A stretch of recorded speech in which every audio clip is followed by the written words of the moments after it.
Nossa, que irado, cara. E sim, você pegar a ideia, o espírito, né? O objetivo de um beat art e você adaptar pro seu jogo. Que eu acredito que é o que eles fizeram aqui, chamando de macro design. Cara, ano passado, quando lançou Last of Us Part 2, saíram vários artigos falando que foi um crunch desgraçado. Um jogo que estava há 7 anos de desenvolvimento. Um crunch absurdo. Ou seja, claramente os problemas não foram resolvidos. Fala aí, rapaziada. Tranquilo? Seguinte, eu acabei de zerar o Uncharted 2, do PS3 mesmo. Tô tipo 15 anos atrasado, mas é um jogaço. Eu acho que ele é um pináculo daquela época do PS3 de set pieces gigantes, emulando filme de ação, aquela narrativa bem forte e tal. E, cara, eu adoro, assim, zerar um jogo e depois pesquisar sobre o desenvolvimento dele. Um ótimo jeito de fazer isso é, zerar um jogo, taca lá, nome do jogo e development, no Google ou no YouTube. Pois bem, eu achei o post-mortem do Uncharted 2 da GDC de 2010 no YouTube. Tô amarradão pra ver, porque esses post-mortem de GDC são bem densos, eles falam sobre a cronologia inteira do jogo. Então, vamos dar uma olhada? Adoro essa vinheta. Good afternoon, GDC. GDC 2010, all right! Best GDC ever. Qualidade meio bunda porque é um vídeo antigo, né? Mas é isso, vamos viajar no tempo. And welcome to Among Friends, an Uncharted 2 Among Thieves post-mortem. Fizeram a capa bonitinha, set mano. your mobile devices to mute and don't forget to fill out your feedback forms at the end of the session. Thanks. My name is Richard LeMarchand and I'm a game designer at Naughty Dog. I was the Peraí, isso aí foi a legenda do YouTube ficando doida. Vamos descobrir aqui. Richard LeMarchand. Tá. Ele foi o co-lead game designer. Ok. co-lead designer of Uncharted 2 Among Thieves, and today I'm going to talk you through. Cara, uma coisa que não te falam sobre ter bigode, foi mal off-topic. Olha que o bigode fica todo molhado dependendo da garrafa de água que você toma. É foda. How we went about developing our game, what went right, and what blew up in our faces like a red explosive barrel. Tem muito barril explosivo vermelho no As you jogo. might know, Naughty Dog, our studio, is the creator of the multi-million-selling Crash Bandicoot and Jak and Daxter series of games. We're based in Santa Monica, in Southern California. Caralho, que parada. Talvez tenha gente que não saiba que a galera do Uncharted e do Last of Us é a mesma do Crash, né? Mas eu já vi uma história legal sobre o Crash, que... Cara, você vê como é que o Crash é antigo, né? Mas ele foi um launch title de PS1, se eu não me engano, e é um... tem tanto tempo já que esse jogo foi feito que, na época, eu acho que nem o Super Mario 64 tinha sido lançado ainda. Então, os caras estavam com o maior medo de fazer um jogo 3D de plataforma onde você ia ter que ver o personagem de costas. Então, eles chamavam o protótipo deles de bunda do Sonic. E eles não sabiam se ia dar certo, porque você ia ficar olhando a bunda do personagem o tempo todo. Então, é isso. A gente fica vendo a bunda do Crash, do Mario, do Sonic o tempo todo e a gente nem liga no fim das contas, né? Eu acho que gamer gosta de bunda pixelada. California, and we currently have about 120 people on staff. 120 pessoas na equipe, tá? Na época que lançou o Uncharted 2. Cara, eu tenho quase certeza, tá? Que o Last of Us Part 2 teve em torno de 900 pessoas trabalhando neles, tá? Óbvio que é um cenário diferente, onde tem muita equipe de outsourcing, né? Fazendo várias partes do jogo.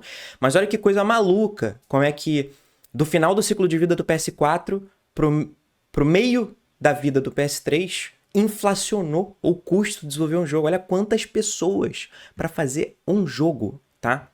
120 pessoas é pouco para uma empresa AAA hoje em dia.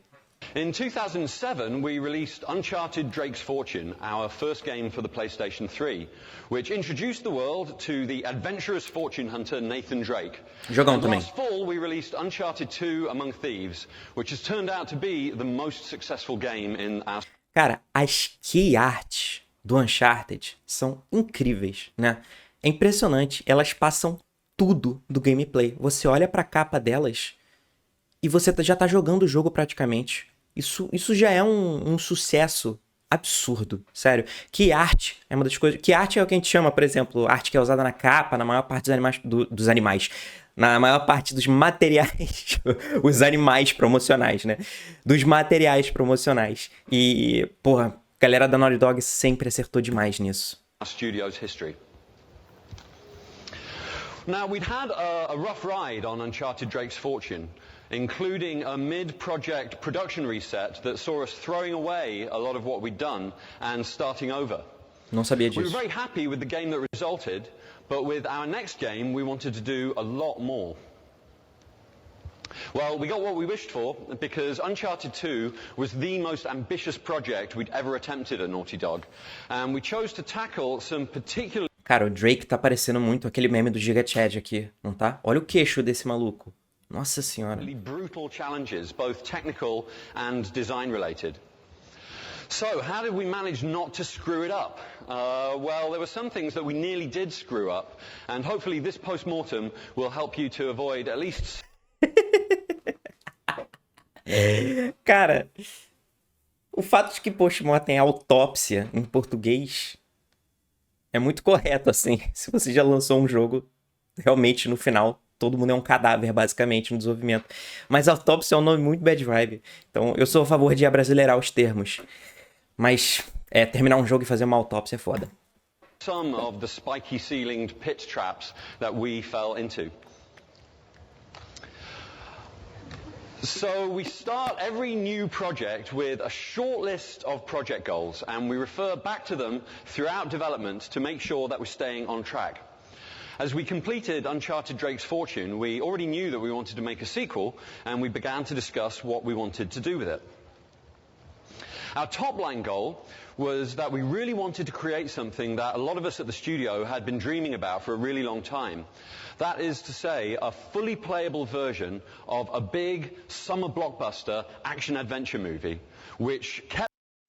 Cara, interessante isso. Tem um comentário sobre isso que é o seguinte. A Amy Hennig, que foi a criadora da franquia do Uncharted, é meio que uma lenda da indústria, assim. Ela também fez Legacy of Kain, Soul River, e ela é do cinema. Ela se formou na USC e ela ia ser cineasta, mas ela acabou indo pra Crystal Dynamics, que depois foi fazer Tomb Raider. Qual é a parada? O pitch inicial lá atrás do Uncharted era, cara, a gente tem a tecnologia já pra fazer tipo um filme do Indiana Jones jogável. Bora fazer. E é bem interessante isso, porque olha que parada, a Amy Hennig, ela... Beleza, foi a diretora do Uncharted 1, diretora do Uncharted 2, e eu acho que foi a diretora do Uncharted 3. Aí ela saiu da Naughty Dog, e teve uma época, rapaziada, que ela ia fazer um jogo do Star Wars, tá? Ela tava dentro da IP do Star Wars, e ela ia fazer meio que um Uncharted no mundo do Star Wars. Mas o projeto foi pro caralho, basicamente deu muito ruim. Ela não deu certo com a equipe que ela estava trabalhando, e eu vou achar e eu vou ver se eu coloco o link sobre o desenvolvimento desse jogo na descrição do vídeo, mas aparentemente ela não se deu bem com a equipe, e era um projeto muito ambicioso, que era meio que como se você estivesse controlando 3 Drakes ao mesmo tempo, um mercenário, tipo Han Solo, um droid, não sei o que, e era meio que um filmezão de ação, onde as coisas estavam acontecendo com esses 3 personagens ao mesmo tempo. Enfim, deu ruim, mas a gente pode sonhar como é que esse jogo seria, né? Kept the player in moment-to-moment control nearly all the time as the drama exploded around them. When we were making Uncharted Drake's Fortune, we'd gone back to the roots of adventure romance and pulp fiction for our inspiration, kind of giving them a contemporary spin. Well, this time out, we wanted to stick to the same guiding principles for the world of Uncharted in terms of creating a colourful adventure that didn't take itself too seriously. Cara, isso é muito foda. Isso aqui funciona muito, tá? Eu já lancei jogos sem isso e com isso. Pelo menos alguns lugares chamam de design pillars. E são basicamente as coisas não negociáveis no design do jogo. O que o jogo tem que ser aqui, no momento onde o jogo não existe, e ele vai continuar sendo quando ele estiver lançado rodando num console. Isso é muito bom porque vários momentos você tá na dúvida e você fala... Qual é o design pillar? Eu diria assim que o design pillar ele é meio que um matador de discussões. Porque mesmo se você estiver muito na dúvida num determinado momento, você fala, pô, mas espera aí, o nosso design pillar era esse, é action-packed, fast-paced. Então, será que não é melhor tratar isso aqui desse jeito. E, cara, faz muita, muita, muita diferença. Porque é uma linha guia que, por mais que o projeto mude ao longo do tempo, tem alguma coisa espiritual que continua. Então, bem legal ver que os design pillars do Uncharted 1 ainda eram os do 2. But we also wanted to outdo ourselves in every way that we could think of. Cara, e você vê como outra coisa importante, tá? O Design Pillar 2 aqui, Uncharted não se leva muito a sério. Cara, como já é um meme, né? Talvez você já tenha ouvido falar, mas é meio que o Drake, ele comete genocídio. Todos os jogos. Você mata muita gente, muita gente. Tipo, eu tava vendo as estatísticas agora do 2 que eu acabei de zerar. E sei lá, tipo, 600 inimigos, alguma porra assim. Então, cara, se fosse um jogo com um tom muito sério, tipo o Drake chegasse numa cena e, meu Deus, eu estou atormentado pelos espíritos das pessoas que eu matei, ia ficar muito escroto. Então, é isso, ele mata 10 malucos com um tiro na cabeça e depois ele tá tipo, pois é, eu sou um gato. É bem assim, tá? E, cara, se não fosse por isso, se ele tentasse ser uma coisa bem gritty, realista, ficaria muito escroto, ia ficar um tom muito estranho. Our story in Uncharted is character-driven rather than plot-driven, and we decided to include a larger cast of characters in Uncharted 2. The other characters would help us to show more of the world that Nate operates in, and would act kind of like emotional satellites, revealing more about both the good and the darker sides of Nate's character. So going through the process of discussing the goals of the project led us to decide what Uncharted 2 would be about. While Uncharted Drake's Fortune had greed and its consequences as its theme, Uncharted 2 Among Thieves would be about trust não como sua equipe, mas como seu tema. Se a legenda do YouTube der ruim aqui, eu vou dar uma corrigida, tá? And betrayal, and whether it's better to stay loyal to your friends or to act out of self-interest. We were going to improve and add to the gameplay of Uncharted, of course, in a focused way that would service this playable cinema feel that we wanted to capture, and which would drive many different technological improvements in our engine. We also knew that there were a lot of graphical improvements that we could make. Playable cinema. Olha que palavras boas pra ter como guia. É simples, é rápido, todo mundo da equipe pode ficar repetindo o tempo todo. Foda. And finally, we wanted to make an online multiplayer game using the Uncharted mechanics. We knew that at the very least, we wanted to make a competitive game with several different game types. Alguém jogou esse multiplayer online? Fala aí nos comentários, eu não joguei na época, mas eu acho que era bom, eu lembro de ler sobre e ter feito bastante sucesso. So, armed with our project goals, we set out into the pre-production phase of our project, which lasted for about the first 6 months of our 22-month development cycle. Pre-production... 6 meses de desenvolvimento, 22 meses de desenvolvimento total. Então, a gente está olhando para 2 anos de desenvolvimento. O Uncharted 4, se eu não me engano, demorou 4 anos, tá? O Uncharted 1... eu acho que demorou mais ou menos 2 anos também. O Uncharted 3 deve ter demorado 2 anos. Então a gente tem pro Uncharted 1, 2 e 3, 6 anos de desenvolvimento. O Last of Us Parte 2 ficou 7 anos em desenvolvimento. Ou seja, com o tempo que demorou para desenvolver o Last of Us Parte 2, 3 Uncharted foram feitos. Tá difícil para a indústria. Tá muito difícil de fazer jogo blockbuster com um budget muito alto. É um problema muito complexo que está sendo enfrentado agora. Is, of course, a very important phase of any game development endeavor, and messing it up often means messing up the whole project. The way that we handle pre-production at Naughty Dog is one of the things that we think makes us unusual as a studio, in that during pre-production, we don't have anything in the way of conventional deadlines or deliverables. Eles não têm prazo ou entrega na pré-produção. Cara, isso pode dar muita merda, tá? Tipo, eles acertam... beleza, funcionou pra eles. Mas, cara, é só olhar pra CD Projekt Red e o Cyberpunk. Várias pessoas que trabalharam no desenvolvimento do Cyberpunk falaram que... é assim que funciona aqui na CD Projekt Red.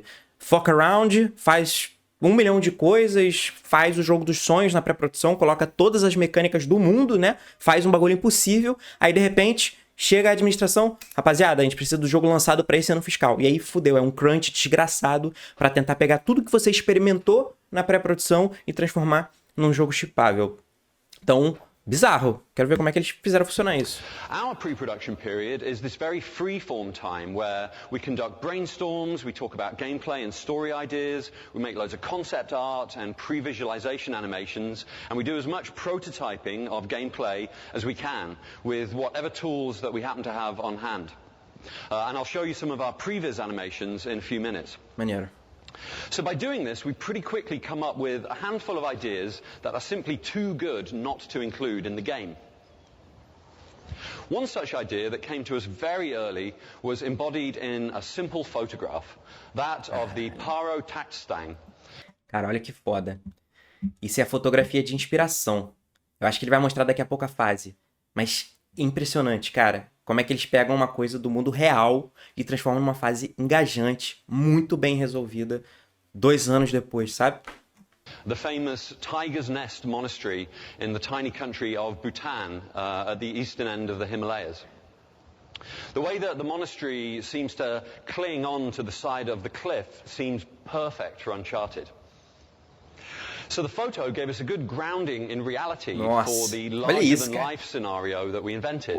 And it was also suggestive of the kind of perilous climbing gameplay that we love so much. Cara, olha como é que o concept art, bem feito, é impressionante, tá? Com certeza a fase do monastério acontece mais pro final do jogo.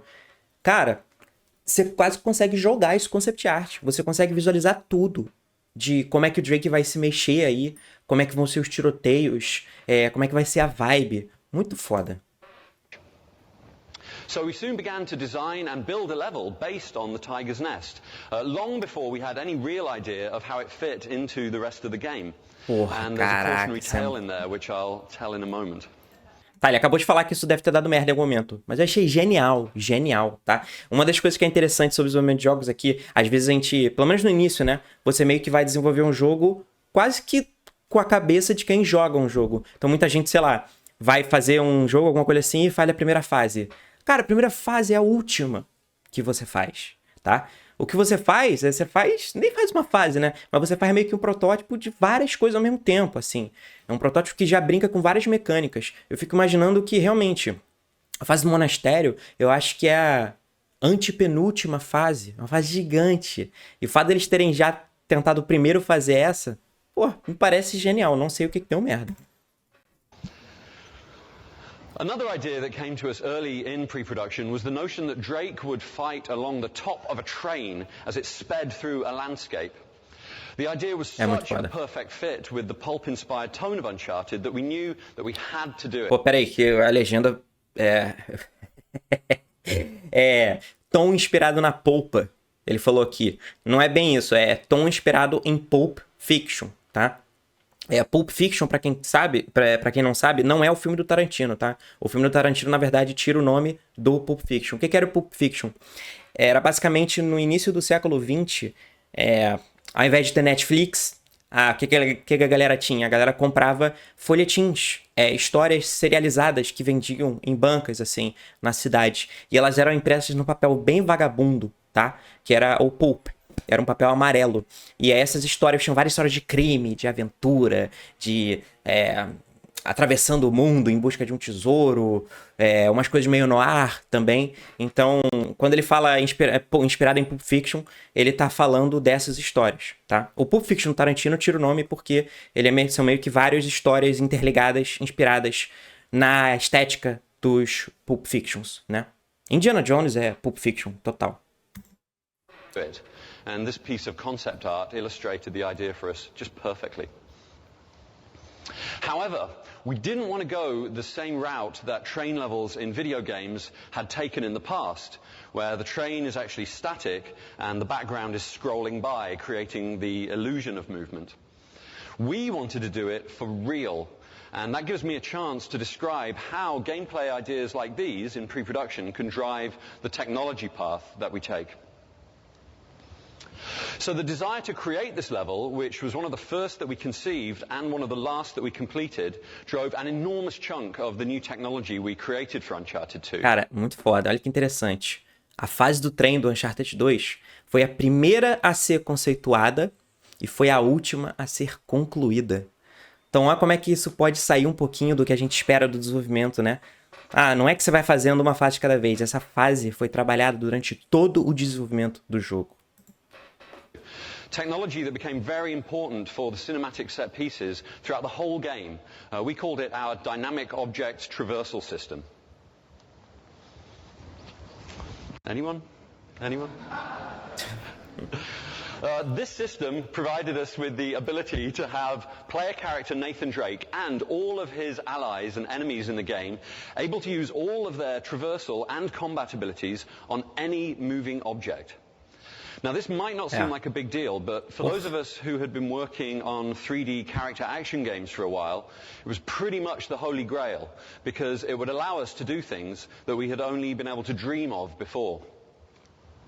Cara, muito foda isso, né? A galera que fez o Crash, então eles lá atrás estavam enfrentando todos os problemas de plataforma 3D, Jack and Daxter também, que é um jogo muito foda. E se você já tentou fazer uma plataforma 2D ou 3D, tá? Com certeza você deve ter enfrentado o problema da plataforma que se move. Então você vai lá, você chega, você faz o seu character controller, ele anda, ele pula. Aí, vou fazer uma plataforma que se move. E aí o personagem pula na plataforma e ele cai pra trás. Ou dá um monte de merda na física. Cara, é porque é um problema muito complexo. Porque, por mais que a gente espere que a plataforma vai impulsionar você, isso não é automático. É uma coisa que você tem que fazer e envolve vetores, né? Álgebra linear. Coisa linda, maravilhosa, que infelizmente a gente precisa. E o Godot, hoje em dia, ele já resolve isso de cara, né? O Unity não. Então, muita gente que começou a aprender no Unity deve ter enfrentado esse problema. E olha que interessante, é um problema tão presente que deu pra fazer um jogo inteiro só resolvendo esse problema e aproveitando os potenciais desse problema estar muito bem resolvido. It was amazingly complicated to get this dynamic object traversal system to work. Our programmers had to touch or rewrite nearly every system in the game, from the player control to object to collision to the enemies and allies AI. Então reescrever a porra toda, Once we decided to do it, though, our programmers got to work on it straight away. Nossos And they were programadores. already busy with it while we were in pre-production, finally finishing it partway through full production.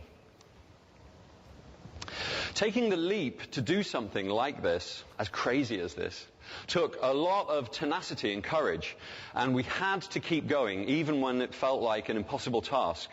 But happily it paid off in countless ways, from the collapsing hotel to the convoy. Uncharted 2 Vou testar uma parada, vou colocar no 1.25 e vamos ver se vai ficar muito difícil de entender. Aí vocês falam nos comentários se vocês preferem 1 vezes ou 1.25. was able to stand out from the crowd and wow our players with things that they'd just never seen before. One more idea that emerged from pre-production was that of Nate collapsing in the snow and being rescued by a mysterious stranger that for a long time we just called the Rescuer. Nate would then wake up in a peaceful Himalayan village and discover that his savior was a village leader named Tenzin and that they didn't share a common language. We planned that Nate would leave the village with Tenzin to explore a puzzling mountain cave system before returning to the village, to a village now under attack by a very well-equipped army. We thought that this would create a particular sequence of emotional experience for the player, almost entirely through gameplay. And even though much of the rest of the story was still undecided, we were able to stick a pin in this idea and proceed, confident that it would find a home in the game. Interessante, né? A história do jogo nem existe ainda. Talvez eles nem sabiam que a história se passa na busca por Shangri-La, né? Que eles chamam de Shambhala. Eu não sei qual é a vibe de ficar chamado só de Shambhala. Não sei se Shangri-La é um nome que só faz sentido aqui no Brasil, sei lá. Mas nem tinha história ainda, eles nem sabiam qual seria o roteiro e tal. Mas tinha essa jornada emocional que eles já queriam fazer e depois encontra o jeito de encaixar isso na história. Interessante. Now, you can hear much more about these kinds of techniques and how we used gameplay and allied characters to create emotional experiences for the player by heading over to tomorrow's session, Creating the Active Cinematic Experience of Uncharted 2 by our game director, Bruce Straley, and my co-lead designer, Neil Druckmann. It's going to be excellent. Olha que interessante aí. Ele tá falando que teve uma sessão sobre a experiência cinematográfica do Uncharted 2. Quem que tá apresentando? Bruce Straley e Neil Druckmann, os dois diretores do Uncharted 4 e que depois, né, ou melhor, antes, fizeram The Last of Us. Então, a galera que tava focada, assim, na questão cinematográfica, depois foi fazer um dos grandes jogos cinematográficos da história. Last of Us. Don't miss it. So, as our list of ideas grew, we experimented with putting them together in different orders to see what kinds of story ideas would emerge. We used a board full of index cards with story beats and character goals and gameplay moments that we could move around easily to try on different sequences of play. So with a lot of conversation, lots and lots of in-depth research into places and history, and then with a great deal of careful thought and hard analytical work, sequences of storytelling gameplay started to come together, and we soon had big chunks of the game figured out. Now this is how we create one of the most important documents of the project, and the only deliverable for our pre-production period. It's a short spreadsheet, you can see part of it here, that we call our macro design. So the macro design is basically a list of the game's levels and corresponding story beats. It shows the locations that the game will visit, what play mechanics are used in each level, and whether they're core mechanics or special gameplay sequences, like, say, a vehicle sequence. It shows the enemy. Que parada, né, cara? É isso, game designer, às vezes acho que vai ficar a maior parte do tempo na engine, não sei o quê, mas nesses jogos gigantes, AAA, tu passa muito tempo na planilha mesmo, porque realmente tu tem que comunicar muito. Olha quantas decisões tomadas, quais tecnologias vão ser usadas em cada fase. Pô, isso aqui é muito incrível. Enemies that the player will encounter and what allies will accompany Drake on each stage of his journey. Isso aqui também, eu acho que é uma versão bem específica. Aliás, eu acho que tem um ponto legal pra fazer aqui sobre isso, que é o seguinte: às vezes a gente encontra muita gente falando que assim, você precisa de um GDD que segue essa estrutura. Você precisa de um bit chart e ele é feito assim. Cara, documentação é uma coisa que é feita sob demanda. E muitas vezes sob demanda de um jogo específico. Então, eu acho que tem uma coisa que acontece muito, que é dita por pessoas que não ficaram muito na trincheira, assim, do desenvolvimento de um jogo. Primeiro, documentação é uma coisa que muda pra cacete ao longo do desenvolvimento, e é uma coisa que tem que ser feita no momento que ela é necessária e sendo atualizada com o tempo, e tem muito a ver com o jogo em si. Esse jogo. Então, cara, os documentos que eu fiz para os jogos que eu fiz são completamente diferentes um do outro, tá? Então, por exemplo, um bit chart, que é a ideia de você ter um documento que ele fala quais vão ser os bits que vão acontecer na história, na experiência do jogo, qual inimigo vem em qual momento, não sei o que.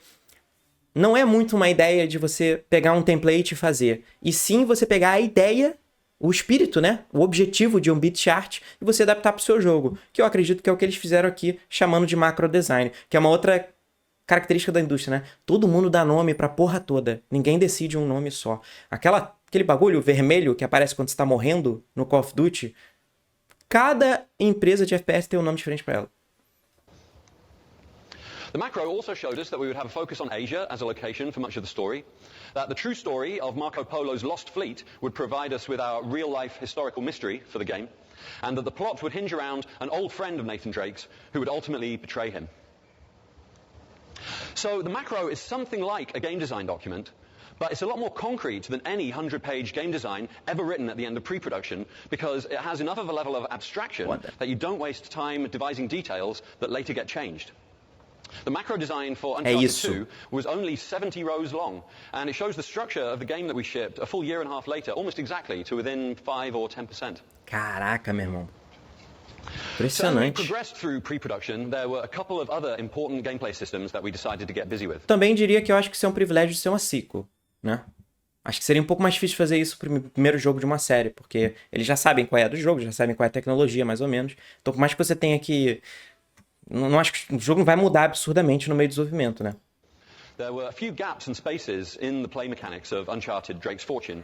So for Uncharted 2, we gave Nate some new mechanics to fill things out, like brachiating on monkey bars, swinging on free ropes, and a nifty new hand-over-hand free climbing ability.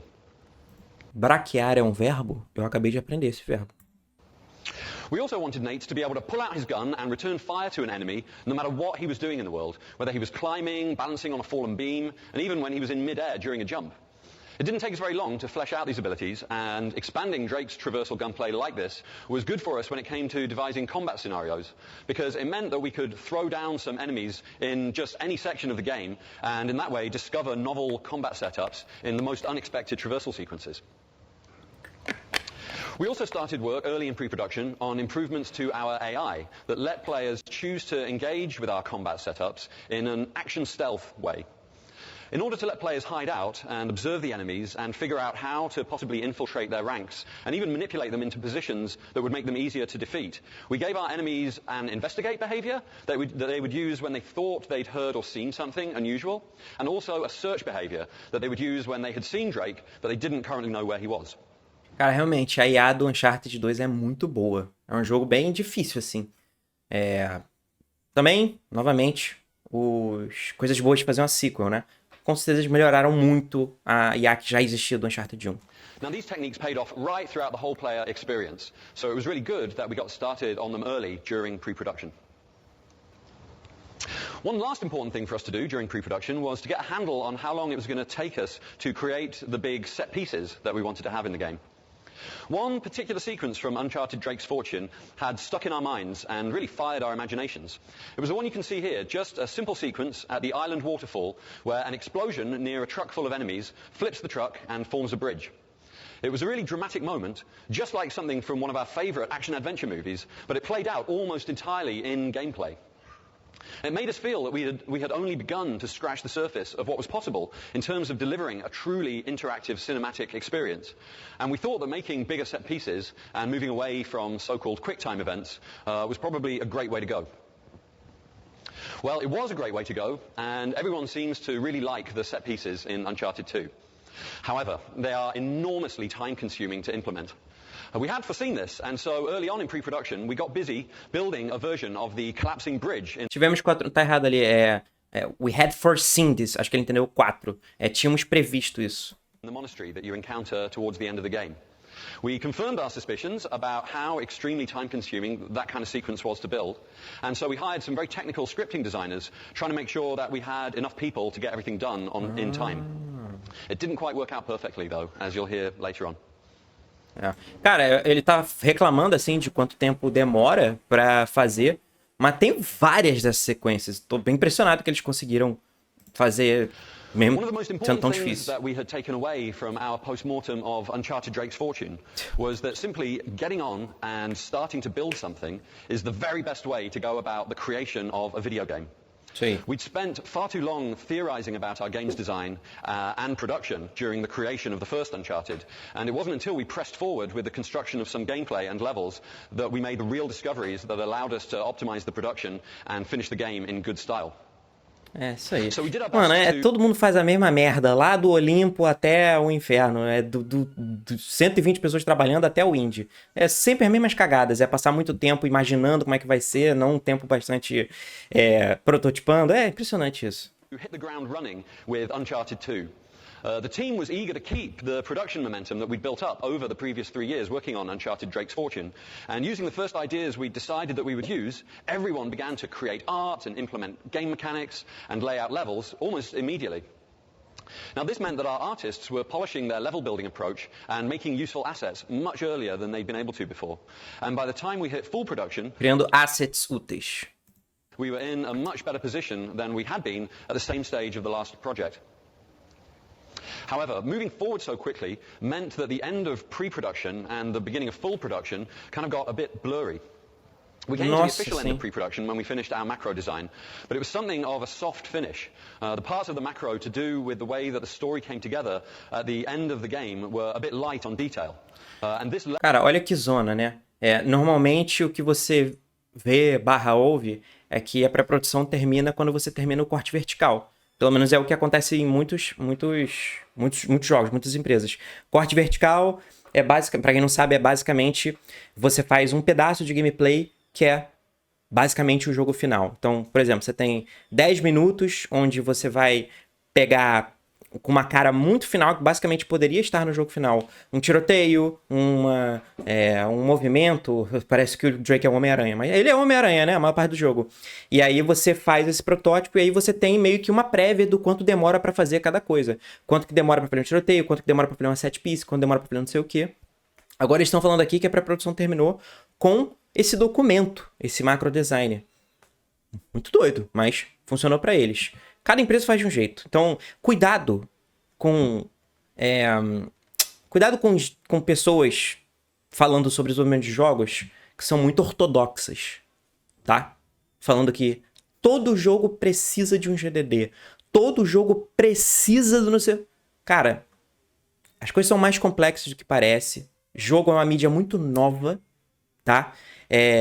Várias pessoas aí podem ter... Cara, a profissão game dev nem existia quando vários dos pais de vocês, dos meus pais, nasceram, entendeu? Então, por incrível que pareça, a gente tá muito no início, assim, das coisas. Cinema existia bem mais tempo, fotografia existia mais tempo, a pintura existe há muito mais tempo. Então, a nossa mídia é muito nova. Então, muito cuidado com ortodoxia.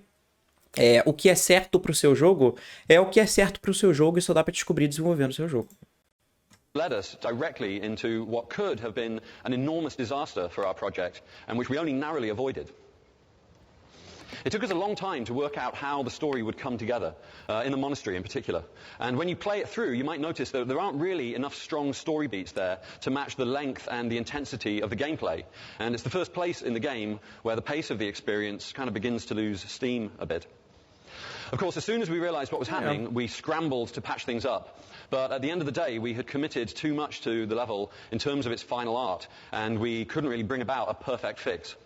Impressionante, cara. Isso é muito foda. Realmente, eu fiquei meio exausto jogando a fase do monastério. Ela é muito foda, ela é muito impressionante e tal, mas é tiroteio atrás tiroteio, atrás tiroteio, atrás tiroteio. Cara, chegou, tipo, na hora que terminou o monastério, eu, tipo, parei de jogar e falei, cara, eu até queria continuar a ver como é que ia ficar a história e tal, mas eu tô exausto. So this is the first major takeaway from this post-mortem of Uncharted 2, that it's important to have a strong macro design. If the macro is solid and describes a rising and falling rhythm of story that tightly matches the rhythms of the gameplay, then you can be confident that your gameplay, acho que ele entendeu gameplay, que é argila. Game is going to rock. However, if your macro has any weak spots, do make sure you firm them up before you commit too much in the way of final art to that part of the game. And try to pay special attention to pacing issues for parts of the game whose level design starts early and whose story design finishes late. Acho que é uma dica bem mais pra jogo muito narrativo, né? Não acho que se aplique muito pra jogos muito mecânicos. So anyway, to round off the pre-production section of my talk, I want to show you guys what is a world exclusive, especially for GDC. While we were making Uncharted Drake's Fortune, we had learned firsthand about the power of pre-rendered, pre-visualization animations. By making quickly and loosely animated sequences, pre-rendered linear sequences with blocky, low-detailed worlds and characters, we can very quickly start to refine our ideas, the kinds of ideas that we'd had for moments in the game. They're kind of like moving concept art. And we refer back to them all throughout the level layout process. Only one of these animations have been seen outside of Sony before, so I'm delighted to be able to show them to you guys today. The previous animations are silent, and I'll kind of talk you through them, and then we'll look at some comparative pieces of gameplay from the shipping game. So this first one is very simple, just to kind of get you into the idea. I think we were during pre-production when we made this. We knew that we wanted to have a sequence of exploration. We wanted Tenzin to put up a free swinging rope that Drake would then use. And you can see just how much of the camera blocking in particular we discovered in the process of creating and refining this animation. Check out Tenzin's awesome hat and pipe.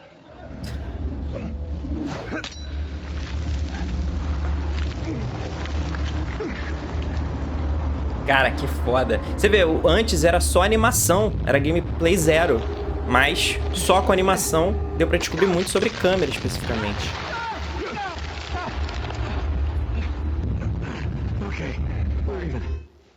So you can see how we worked out the camera blocking very early. Irado.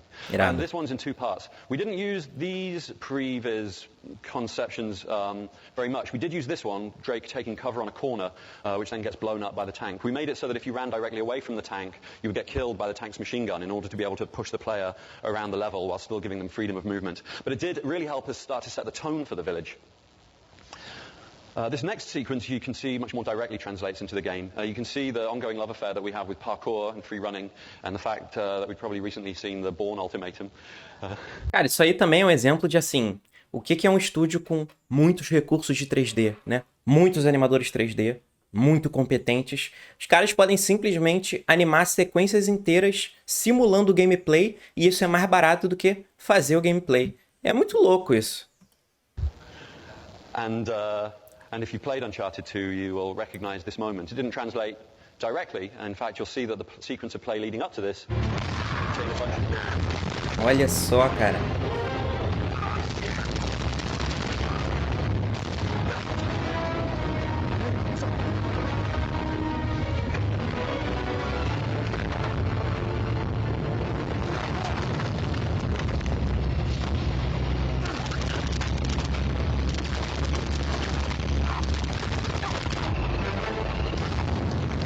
É uma pena essa resolução de micro-ondas, né?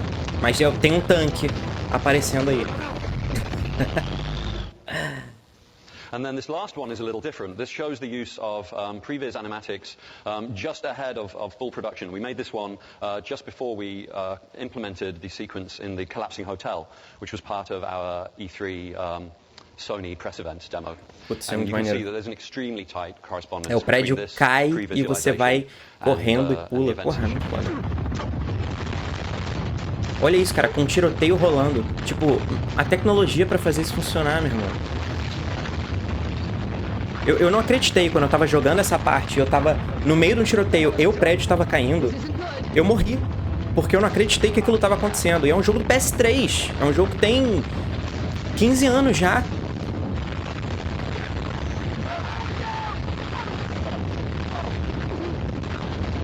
Nossa senhora. Resolução 32p.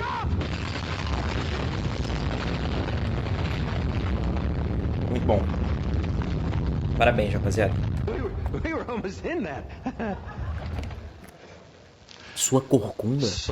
A legenda fica muito doida às vezes, mano. These kinds of pre-rendered linear animatic movies are. It's also extremely cool to involve your talented animators in the pre-production phase because, of course, they have so many great ideas about moment-to-moment action, and you can all start to have an on-screen discussion about just how events in the game might play out. So we officially started full production when we finished our macro design in April 2008.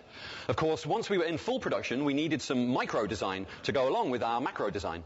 What we call micro design is all the detailed design work that needs to be done to create a video game. Level layout, mechanics development, and so on. We do this macro design work on a just-in-time basis. It's a bit like Gromit laying out the toy train tracks only just ahead of himself in the wrong trousers. We had gotten a leg up with the micro design during pre-production, and we were just far enough ahead of the team that we were able to move forward smoothly. Even though this part of the way that we work might seem like a pretty seat-of-the-pants way to do things, we think that it's the way that a lot of game development happens in truth, and that we just have the courage to make it an official part of our process. One very important and time-consuming part of the micro design is level layout, of course. Inspired by our philosophy that getting on and building out the game is the best way to go about things, we adopted a new level layout approach for Uncharted 2 that saw us spending less time working on detailed paper maps. Que SOAS, que fez com que a gente gastasse menos, não Sauros. Of our levels, and instead designing our levels by creating what we refer to as block mesh, which some studios refer to as white box or grey box. Block mesh, white box, isso aí é aquele layout que eles estão mostrando aí, que é tudo bem cinza, bem rápido de fazer, para você poder visualizar o mais rápido possível como é que é o gameplay. We started by sketching out an experiential flow for the player, and then meeting with the artists and the programmers who would be working on the level with the designers to get their input and their ideas.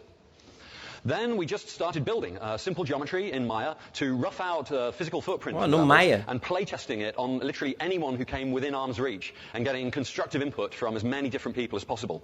Maneiro. We started to do paintovers with our concept artists to move our conception irado, of the look of the level along. Eu vi isso no jogo. No jogo, cara, primeiro que esse jogo ele tem uma coisa incrível que eu amo. Eu queria muito que ainda essas coisas fossem feitas hoje em dia.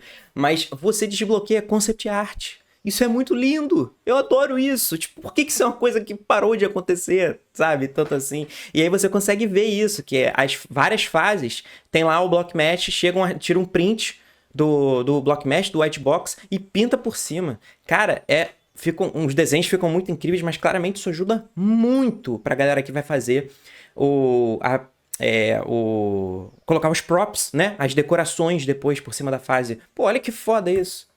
After that, it was simply a question of iterating as much and as quickly as we could before we needed to hand off que the maneiro. mesh to our environment artists who would continue to iterate on the level by making progressive detail passes until we eventually arrive at the finished art.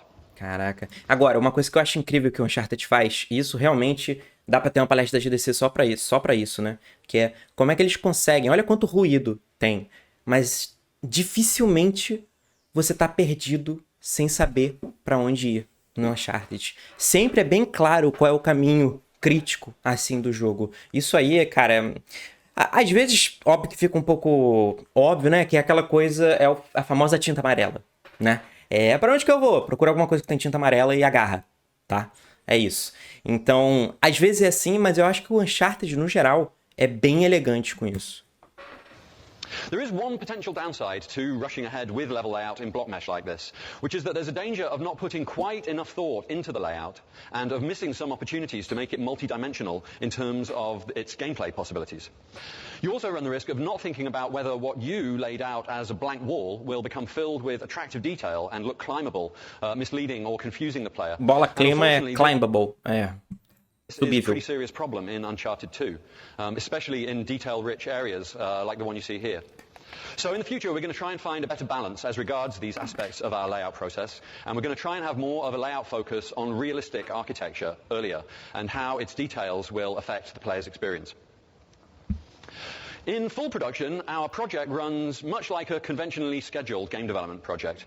Working from the macro design, we drew up a simple schedule for the environment art in a spreadsheet, blocking out week-long chunks of time for our environment art groups.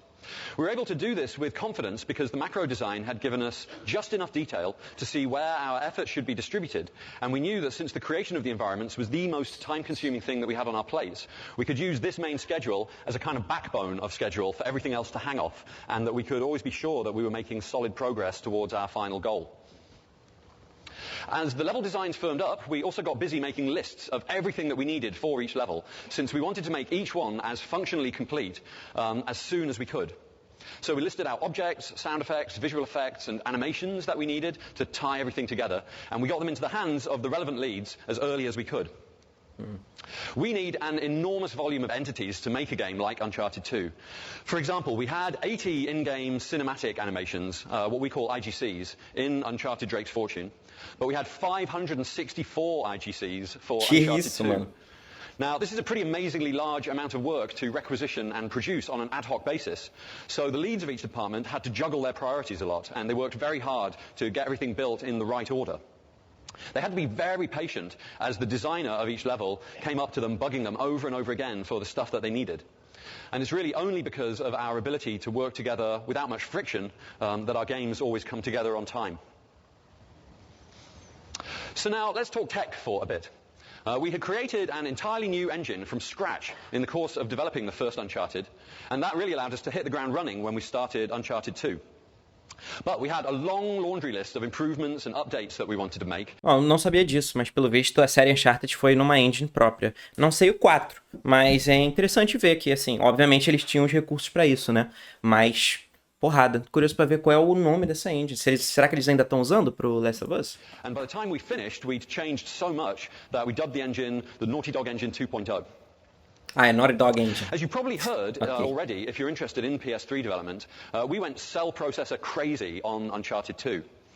We were famous for saying that Uncharted Drake's Fortune probably only used about 30% of the capacity of the cell processor, which is, of course, the powerful chip that lies at the heart of the PlayStation 3's architecture. And so from the very beginning of the project, our programs were focused on making sure that we squeezed every last ounce of performance out of the cell. The key to doing this was deciding which jobs we wanted to farm out to the cell, and then writing hand-optimized code to do those jobs as efficiently as possible. And you can see just how much of what the cell's SPUs are doing has been diligently optimized by a cycle-counting programmer in this screenshot. Nossa senhora. Cara, isso aí realmente só no AAA mesmo, né? Olha o nível da otimização que eles chegaram. Isso é interessante falar uma coisa que o PS3, ele foi bem controverso entre desenvolvedores na época, porque ele veio com uma arquitetura que era muito complexa de desenvolvimento. E era uma arquitetura que, assim, ela permitia com que você tivesse, uma fidelidade absurda, jogos muito complexos e tal, mas poucos desenvolvedores conseguiram extrair o poder dessa arquitetura do PS3 até bem depois do ciclo de vida do console. Então ele tá falando aí que, realmente, o Uncharted Drake's Fortune estava usando 30% só do poder do processador lá do PS3. E se eu não me engano, isso é porque você tinha que delegar corretamente as tarefas para esse processador, para que não ficasse o processador sem fazer nada durante alguns períodos de tempo. Então, pelo visto, eles conseguiram fazer isso no Uncharted 2. Mas esse foi um dos motivos pelo qual o Xbox 360 ele teve uma vantagem muito grande no início. Não sei quem lembra disso, mas o Xbox 360 ele estava recebendo jogos em maior quantidade, mais rápido, e a galera gostava mais de desenvolver para o Xbox 360, até porque ele era mais próximo da arquitetura do PC, se eu não me engano.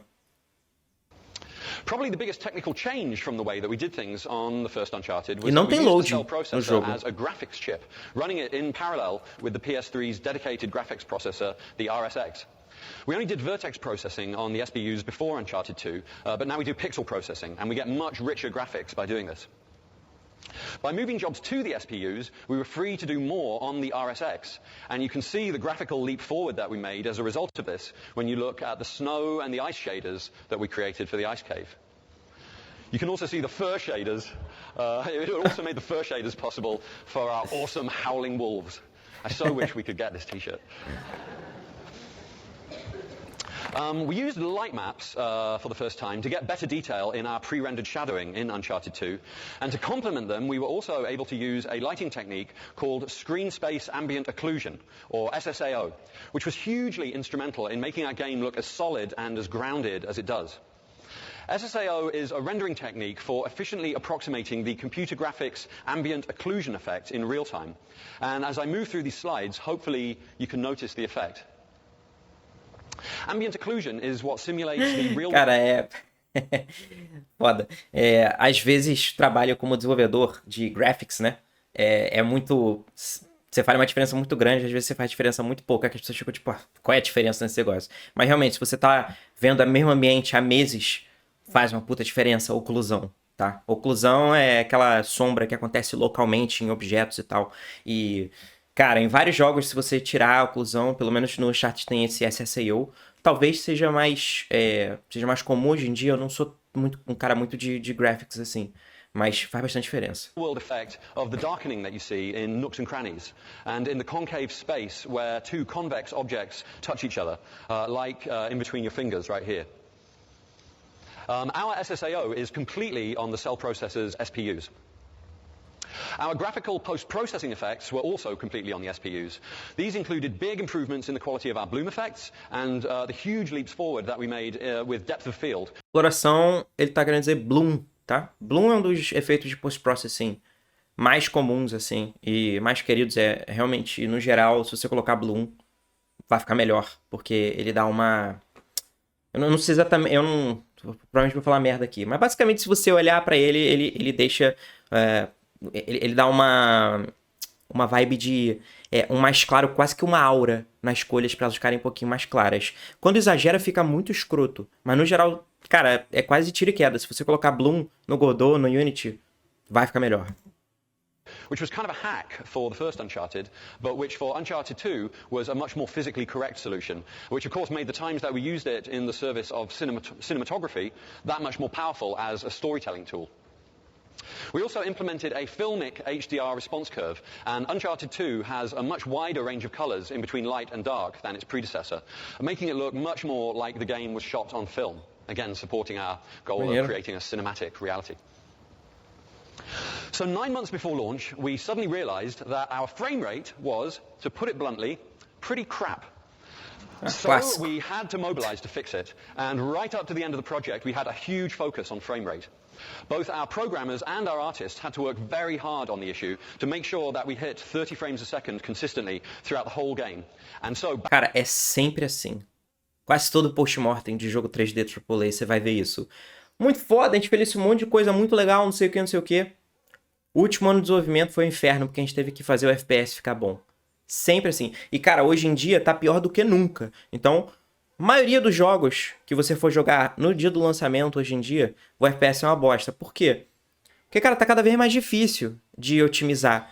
Porque os jogos estão exigindo muito, tem muita coisa na tela, tem muito efeito, as coisas estão escalonando muito e tá cada vez mais difícil de você levar em conta todas as variáveis que são necessárias para que você diminua o FPS. Além de que, cara, com o passar do tempo, cada vez mais PCs target, né? Você tem o PS5, você tem o Xbox, você tem os PCs de 1 milhão de tipos diferentes e tal. Então, um dos maiores problemas das indústrias de jogos hoje é, cara, vai lançar um jogo, quando é um exclusivo, tipo, sei lá, Ghost of Tsushima, ele vai lançar no PS5. Cara, ele é feito especificamente pro PS5, então eles vão, né, no caso do Uncharted também. Até sendo um exclusivo é difícil. Imagina um jogo que você tem que lançar pro PS5, pro Xbox, pelo amor de Deus, pro Switch, que é mais difícil ainda, o Switch é muito difícil, e pro PC. Cara, os caras não dão vazão. Os caras não dão conta. É por isso que a maioria dos jogos que são lançados hoje em dia para PC são lançados muito depois. Muito por quê? Primeiro para proteger o momento da exclusividade, né? Para o jogo vender bem no exclusivo, mas também porque é difícil pra cacete otimizar para PC, porque muito provavelmente o jogo foi feito completamente pro console target. Banish some of the issues with tearing and stuttering that we'd experienced with Uncharted Drake's Fortune.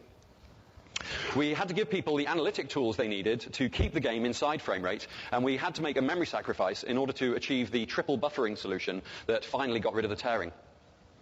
Now, this is an issue that plagues many teams, I know, and we just wanted to stand up and say that the only way that we were able to tackle it was to regard it as a very serious problem that we simply couldn't let slide, and then educate those on the team who needed more insight into the specialist knowledge required to fix the problem. So it was a ton of hard work, but it was totally worth it. So speaking of hard work, and to close out this section on the technological chops of Uncharted 2, I wanted to quickly come back to the subject of our train level. Não lojas tecnológicas, technological chops, as características, enfim, melhorias do Uncharted 2. Like I said, the train was one of the first levels that we started on, and one of the last levels that got finished. And to be frank, it was an evil monster of a level to create. In our train level, there is a train of 50 separate train cars that are really moving along through our streaming environments. Caraca, 50 vagões. You could see all 50 cars at pretty much any time during the level. Com uma boa lambida, eu não sei o que ele disse agora. And when we first started building the level, when you looked at the first car from the last car, the little lamp hanging on the front of the first car was still swinging. We had developed, but we hadn't really used a level of detail system for the first Uncharted, but the train certainly made us put it into action in double quick time, as I'm sure you can imagine. Now, we had as a design goal that the train should only progress in the world if you were progressing along it. And in order to make this happen, we had to do a lot of weird stuff. Sometimes teleporting the train into new positions, depending on what you did and where you died. And this, along with just the general craziness of the whole idea of doing a train for real like this, led to a lot of bugs, as you can imagine, particularly with the enemy's navigational systems. They would get really confused every time the train teleported, for instance. Nossa, mano. Olha que parada. Os caras têm que ficar... Toda vez que você morre, você tem que ficar teletransportando o trem. E porque você teletransportou o trem, a IA dos personagens fica maluca. Cara, genial. Game dev in a nutshell. The weapon would zoom back off down the track where you come from as it shifted into the coordinate system of the world. Even better than that, grenades would fly back in your face and blow you up after you turn them. É mesmo, cara. Caraca, o personagem morre, a arma é filha do trem na engine. Então, se a arma sai do personagem, ela deixa de ser filha do trem, porque se ela deixar de ser filha do trem, ela vai zunir. Mano, são muitos problemas nessa fase pra resolver. To cap things off, at one point we realized that the player's gun aiming raycasts were aiming at where the enemies had been a frame ago. Now, this hasn't made much difference in most of the levels, but in the train level, the enemy was back down the track 2 meters a frame ago, and so your aiming was suddenly 2 meters off. So that was just another bug that we had to fix. Caraca, meu irmão, olha quanta coisa específica só pro trem. Tipo, você tem que basicamente fazer com que a bala viaje no tempo pra corrigir a distância onde o inimigo tava, onde ele tá agora. O que é completamente não realista. Sei lá, se você tá atirando num trem na vida real, eu imagino que você tem que levar em conta a velocidade do trem. Mas poderia só ficar muito ruim pros players, então... Even though the train level was a real headache for everyone involved, it was a very positive thing to have such an extreme test case around, because it helped tighten up our game right across the board, and it made every system much more robust. We could say to each other, well, if it worked in train, it must work everywhere. In other words, not only had we made our game run at 30 frames a second, we'd also made it run at 60 miles an hour. Porrada. Thanks for the laugh. That got groaned at when I rehearsed it. So it would have been a real disaster if we hadn't started work on the train level right at the beginning of the project. But it now represents a real technological marvel for us, where good game design and an amazing feat of engineering come together to create something that we hope is truly memorable. Now, as I said, we decided fairly early on in the development of Uncharted 2 that we wanted it to have a multiplayer component. And we were happy, looking back, that we'd made the right decisions at the right times in order to make this happen. You can see one of our multiplayer arenas right here. In fact, we'd had such a good experience making the multiplayer part of Uncharted 2 that we think that we would now not want to make a game that didn't have some kind of multiplayer or at least networked capability, since it's such a good way for us to connect with our community of players and because it affords so many interesting game design opportunities. Isso é claramente a opinião de um game designer na hora de fazer um modo multiplayer. Claramente, os engenheiros de networking não ficaram tão felizes, porque trabalhar com networking é um inferno do caralho. É um dos trabalhos mais ingratos que tem, porque você fica semanas trabalhando, e aí, tá funcionando? Ainda não. E aí, tá funcionando? Ainda não. E aí, quando funciona, testa aí. Não tá funcionando. Então, enfim. Game designer testando networking. Que legal, juntou nossa comunidade, mas deve ter sido um inferno fazer isso funcionar. Ainda mais porque o Uncharted 1 era single player. Então, com certeza, eles tiveram que refatorar a porra toda pra permitir com que o multiplayer fosse possível. In order to create our multiplayer game, all we did was simply take Nathan Drake's moveset from the single-player game and implemented it in a competitive multiplayer environment. And we were delighted, by the way, that it immediately felt right. We devised a whole bunch of different game types, building outwards from pretty simple team deathmatches to intensely collaborative match types like Plunder, which is our take on Capture the Flag, where you have to get a big gold head back to a treasure chest in your base. One of our studio's co-presidents, Christoph Balestra, wrote all of our networking code in-house from the ground up. He gave us a very solid base to build our multiplayer game on. Cara, isso aí é ter um psicopata na equipe. Um dos co-presidentes do estúdio chega e fala: tô resolvendo muita coisa de business, deixa eu fazer o código do networking. Mano. Cara, não é possível, tá ligado? Deixa eu descobrir quem é esse maluco. Christoph Balestra. LinkedIn. Vamos ver qual é a história desse maluco pra ele ter resolvido de rolê fazer o networking do Uncharted. Isso aí é aqueles caras que tá tanto tempo na indústria que ele nem precisa ter um LinkedIn bem resolvido, né? O maluco entra na indústria em 1997, tá? E aí ele é Senior Programmer no Jack 2, Lead Programmer no Jack 3, Director no Jack X, Vice-Presidente de Tecnologia. E aí ele... Como co-president, ele trabalha no desenvolvimento dos jogos. Cara, que maluquice. Pior que os jogos que ele trabalhou antes foram tudo single player. De onde que esse maluco resolveu resolver sozinho a porra do networking, cara? Mano, que loucura. Sério. A very solid base to build our multiplayer game on, and he was able to support us throughout the whole of development, even though he had a lot of other responsibilities. Rather than going with a dedicated server service, we chose to use the Amazon Elastic Compute Cloud, otherwise known as EC2, for things like our statistics and the machinima cinema files that players are able to upload to the network. Amazon's EC2 service is very scalable. Basically, you only pay for as much bandwidth as you use. And by choosing to use it, we have saved ourselves what will probably add up to a large fraction of $1 million across the lifetime of eu our acho que isso aí era no multiplayer game. início da So it's AWS, something to né? think about. We hired a dedicated multiplayer designer in August of 2008, which meant that we had someone acting as a full-time champion of the multiplayer experience for the most important phase of its development. As soon as we were able, we started having daily half-hour playtests of multiplayer right after lunch, with the whole company invited to take part. And the short, often very heated discussions that would take place after each playtest were really vitally important for helping us to refine our multiplayer gameplay. Cara, isso aí é muito importante. Realmente é uma coisa que eu tenho que falar, que eu acho que é uma coisa que a minha equipe, a gente já vacilou algumas vezes, que às vezes você fica com a cabeça tão enfiada no desenvolvimento que você passa muito tempo sem ter uma sessão de jogo, assim, com a cabeça fresca. E é uma coisa que eu tô vendo agora, tô lendo um livro sobre a Blizzard, tô lendo 2 livros sobre a Blizzard, não sei porquê, mas estou. E, cara, na Blizzard também eles tinham essa cultura muito forte de todo mundo testar o jogo toda hora, sem parar. E seria impossível ter feito jogos tipo StarCraft, WoW, sem isso, né? E tá falando aqui que, pô, isso foi importantíssimo pro multiplayer. Então, aquela coisa, eu tô falando quase que pra mim, tem que ficar jogando o tempo todo o jogo. É porque às vezes você tá lá desenvolvendo, você não aguenta mais, sabe? Você tá o tempo todo jogando o jogo, mas é que você parar e... vou jogar como player. Às vezes é foda. And for troubleshooting the problems É mais fácil em equipes grandes. Bom deixar isso claro. that we encountered. About halfway through full production, we decided that it would be great to have some cooperative missions, and we put another designer that we had just hired in charge of them.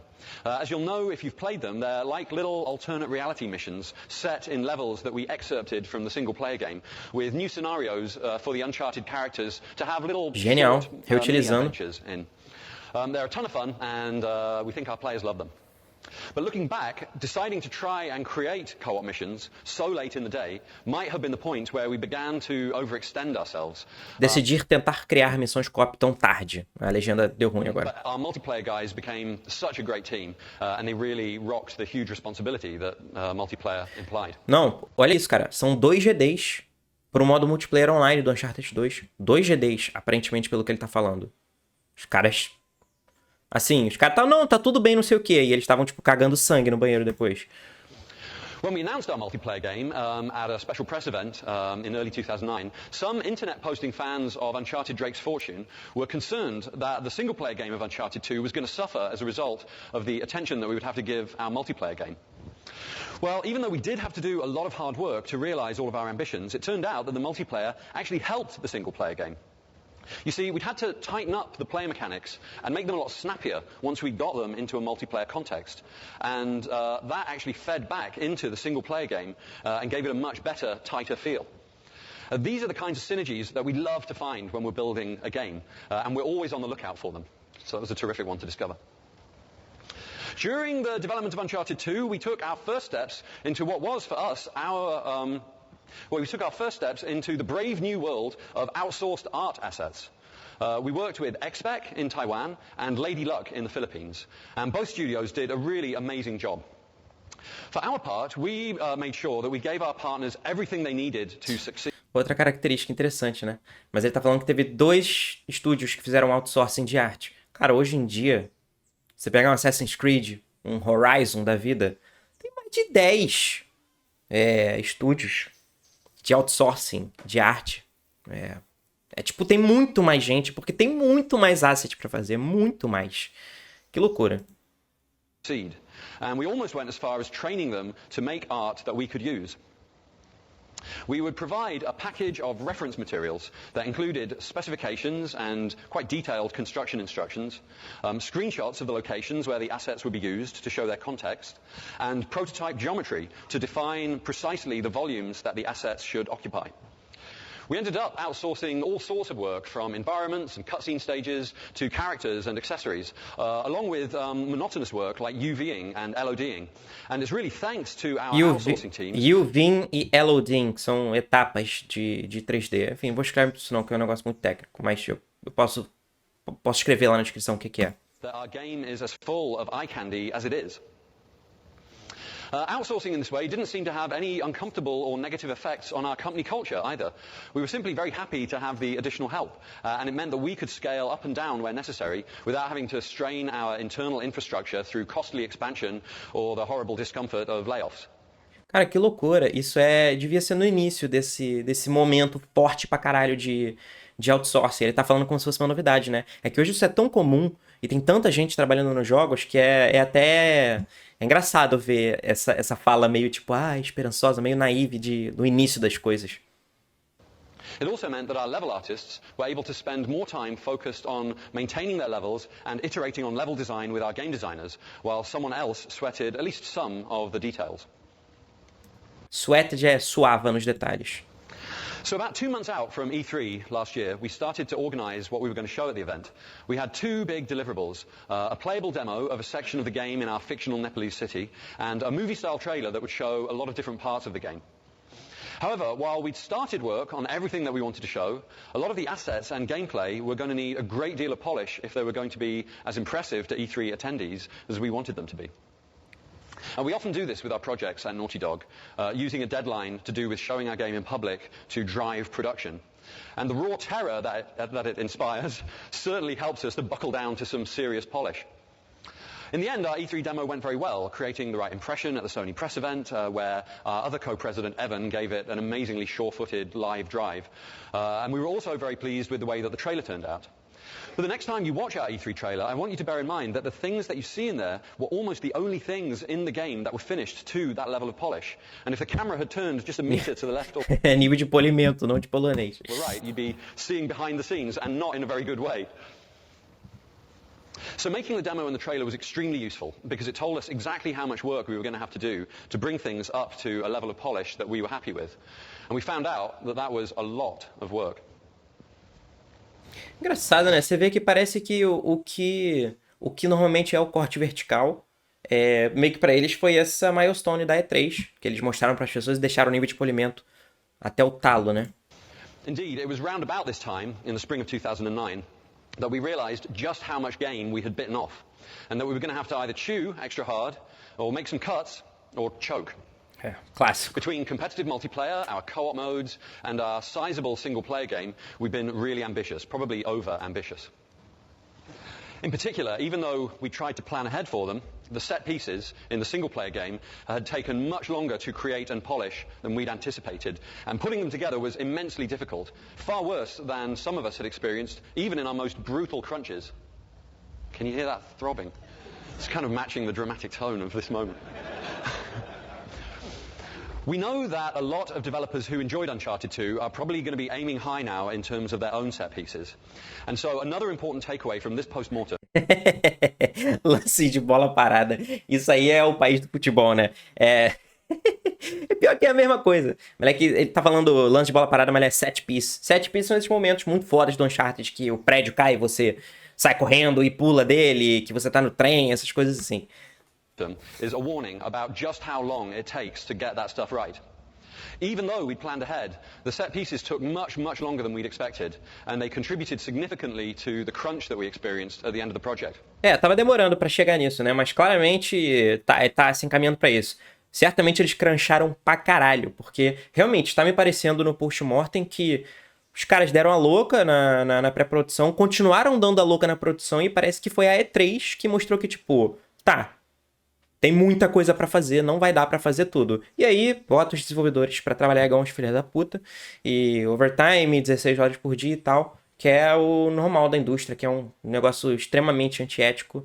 E fico me perguntando se rolou divisão de lucros, né? Porque a galera trabalhou pra cacete, mas... eu acho que nessa época, 2010 e tal, não sei se tava tão em voga assim, todo esse discurso, esse papo sobre crunch e tal. Então, não sei. So as Alpha got closer, we set about seeing where we could make some cuts and reduce the scope of the game. And we managed to make layout reductions to several levels early enough that we hadn't invested that many art resources in the affected areas. We'd also lived with the prototype block mesh versions of the levels and their gameplay for long enough that we could see fairly clearly what we should keep and what should be cut. However, we didn't cut to the point where we were going to be able to coast to the finish line. And life throughout 2009 was tough for pretty much everyone at Naughty Dog. We have never had mandated crunch at Naughty Dog, but we have... Quando ele fala crise é crunch, tá? Nunca tivemos crunch obrigatório. Mas isso aí é muito complexo também, cara. Ele fala que, o crunch não é obrigatório. Mas isso, eu acho que pra mim isso é uma forma de gaslighting. Porque você tá falando, galera, ninguém precisa trabalhar 16 horas por dia, tá? Aí você vê, teus parceiros estão lá, trabalhando, se fudendo. Daqui a pouco você tá numa reunião e eles falam, cara, tu não vai conseguir entregar aquela parada não. E você fala, pô, irmão, eu tenho que sair 5 horas, que eu tenho que pegar minha filha no trabalho. E aí os caras, porra, então acho que a gente vai ter que cortar. Aí você tá dirigindo pra casa e você tá... Porra, sacanagem, sacaninha meus colegas de trabalho. Porra, será que eu não... E aí você vai e começa a crunchar. Então, esse negócio de crunch não é obrigatório? Porra nenhuma. A pressão social do crunch é muito forte. People with personality types that make them hardworking, willing to accept responsibility, and perfectionist. And that led to many months of long hours, late nights, and truncated or skipped weekends of downtime. The E3 demo marked the beginning of long hours for almost everyone at the company, although many people had been working extra hard for much longer than that.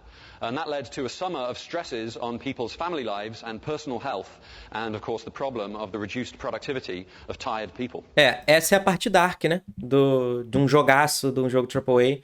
Cara, a maioria desses jogos lendários de PS3, PS2, PS4, Xbox 360, tudo construído à base de um crunch violento, assim. E você vê que foi a sequel, tá ligado? Eles estavam tentando fazer muita coisa diferente, não sei o quê.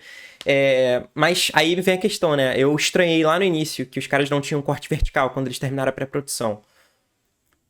Um corte vertical, que foi o que eles acabaram chegando na época da E3, talvez poderia ter criado essa visão mais clara do quão foda ia ser chegar num nível de polimento muito absurdo, né? Então, é isso aí, tô jogando Naughty Dog mesmo, a gente tem que julgar as empresas. Beleza, nunca fiz um jogo que vendeu tanto Uncharted e tal, mas se a gente não analisar criticamente como essas empresas funcionam, entendeu? A gente tem que usar essas coisas ao nosso favor para que a gente possa criar ambientes melhores e jogos melhores também, sabe? Não precisa ser sempre essa dicotomia da qualidade do jogo e fuder os desenvolvedores. So fortunately, no one got into as bad a state as this guy. And while we don't think we'll ever be a studio that works 9 to 5 year-round, we do take the threat that 9 to 5, trabalho de 9 da manhã às 5 da tarde. crunch presents to the integrity of the studio and the well-being of the Naughty Dogs very seriously. Foda. Ele tá falando, a gente leva muito a sério, não sei o quê. Cara, ano passado, quando lançou Last of Us Part 2, saíram vários artigos falando que foi um crunch desgraçado, Last of Us Part 2. Um jogo que estava há 7 anos de desenvolvimento. Um crunch absurdo. Ou seja, claramente os problemas não foram resolvidos. We're continuing to discuss ways that we can avoid ever having to repeat the experience of Uncharted 2 in terms of the toll that the project's crunch took. Engraçado, aí você vê, né? Esse cara aqui, Richard LeMarchant, lá no início, o que a gente viu? Terminou Uncharted 3, o maluco foi dar aula.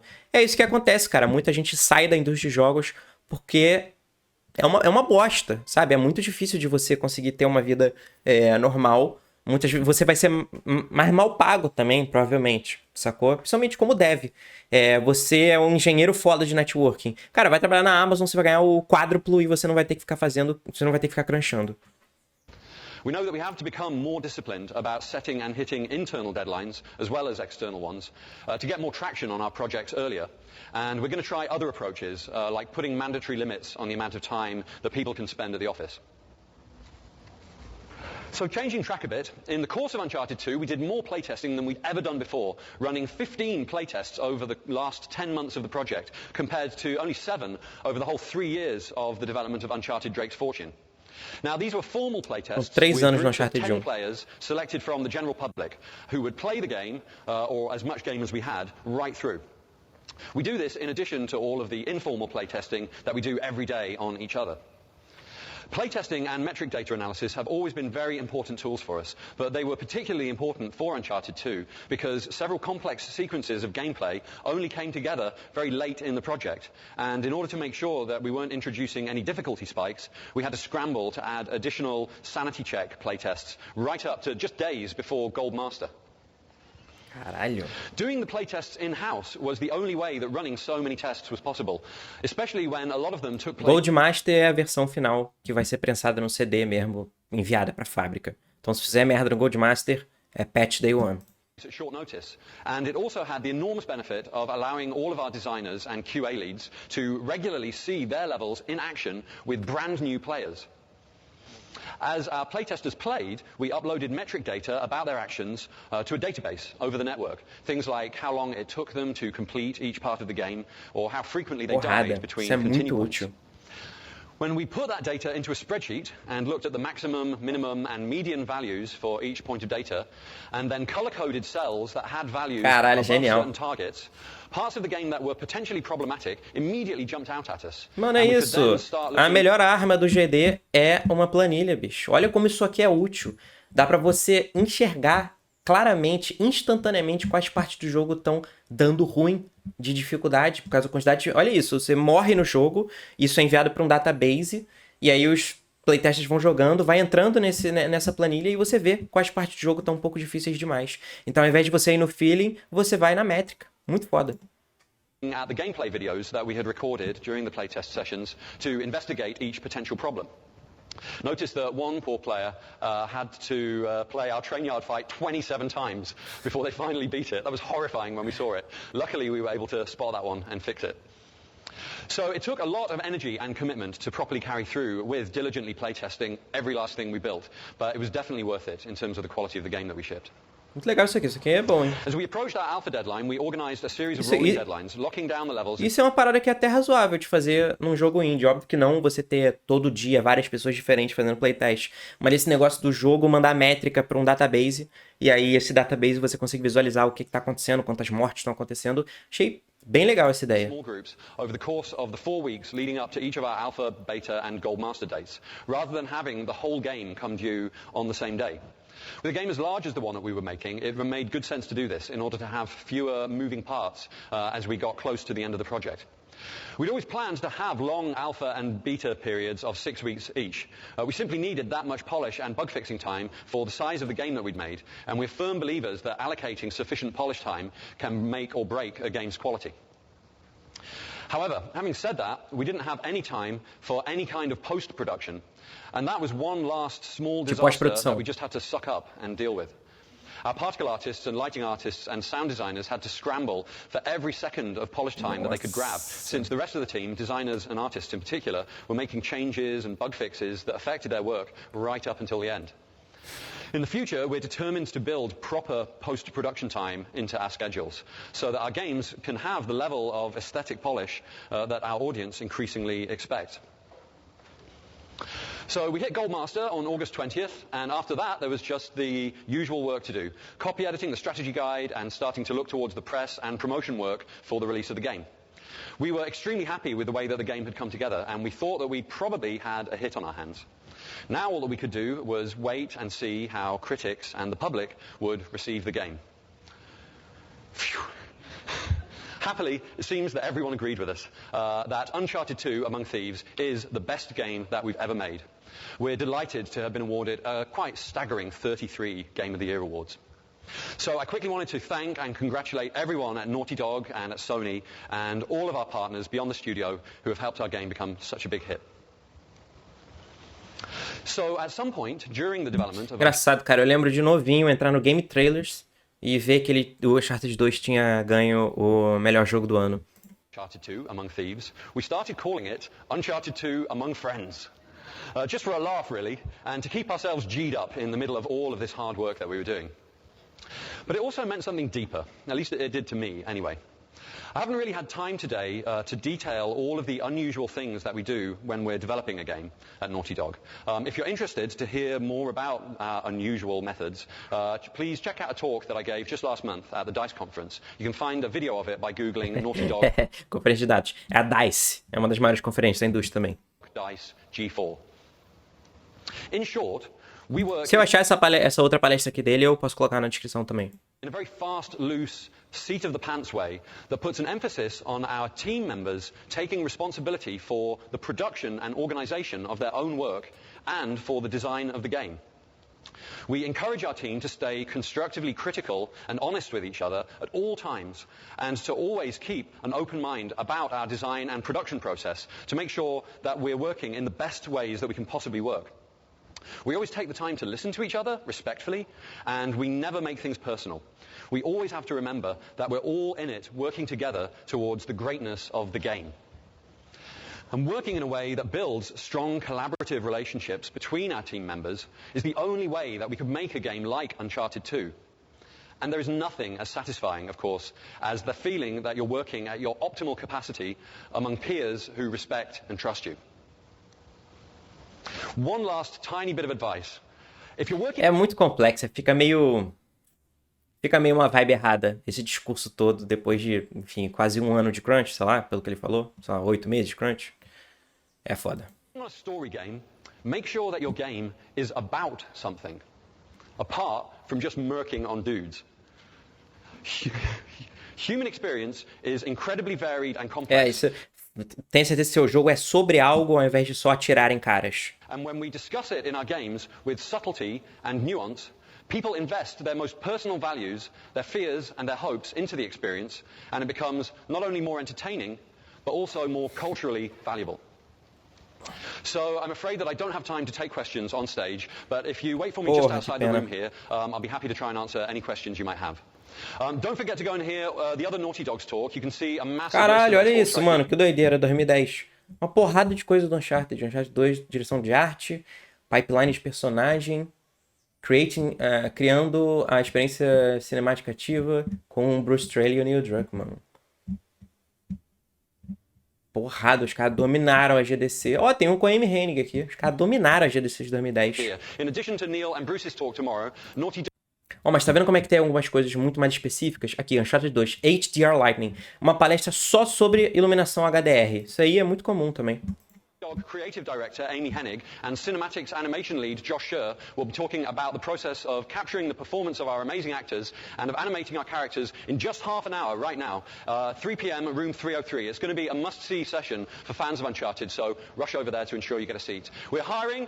Pô, tá aí, eu vou ver se eu acho algum vídeo que mostra como é que foi o processo de mocap e voice acting, né, da dublagem do Uncharted 2, porque, cara, é impressionante, é realmente uma dublagem muito acima subiu o sarrafo absurdamente. Eu esqueci o nome do cara, mano, mas é um cara que é um dos grandes dubladores hoje dos jogos. Eu vou ver se eu cato depois, mas qual é a parada? Eles fizeram o mocap e a dublagem juntos, né, e às vezes improvisando, com a Amy Hennig ali do lado, dirigindo eles, que é uma coisa que ficou muito comum depois, mas meio que foi algo pioneiro na época. Então, se você vê making off do God of War mais recente, né, você vê que é assim que é feito. Tipo, a galera faz o mocap ali, é quase como se fosse como se estivessem gravando um filme, aquela coisa bem intimista e tal. E eu acho que foi a Naughty Dog que foi pioneira desse modelo. E faz muita diferença, cara. Realmente, você vê as cenas e... tipo, eu tô jogando alguns jogos PS1 agora, que foi quando começou a ter voice acting, dublagem. E, cara, é um salto tão grande, tão absurdo, que a gente tá acostumado agora com muita dublagem em jogos. Mas, realmente, envelheceu bem. Bem pra caramba a dublagem do Uncharted.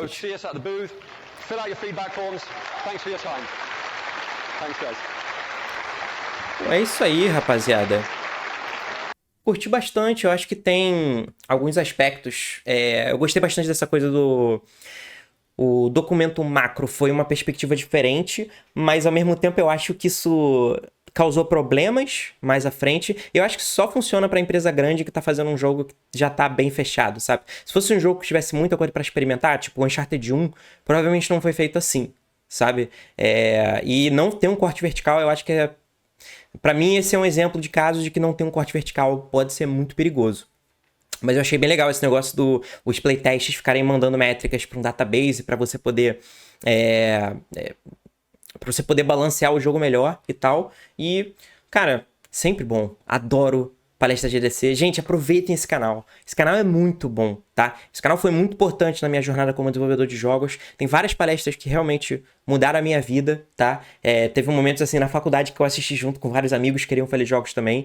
E me avisa aí se vocês curtiram esse formato. tá? Que eu posso fazer mais palestras dessas. E podem recomendar alguns vídeos da GDC pra gente assistir juntos também, pra eu poder dar meus pitacos. E, pô, curti pra caramba. Então, curte aí, se inscreve e até o próximo vídeo. Valeu, rapaziada!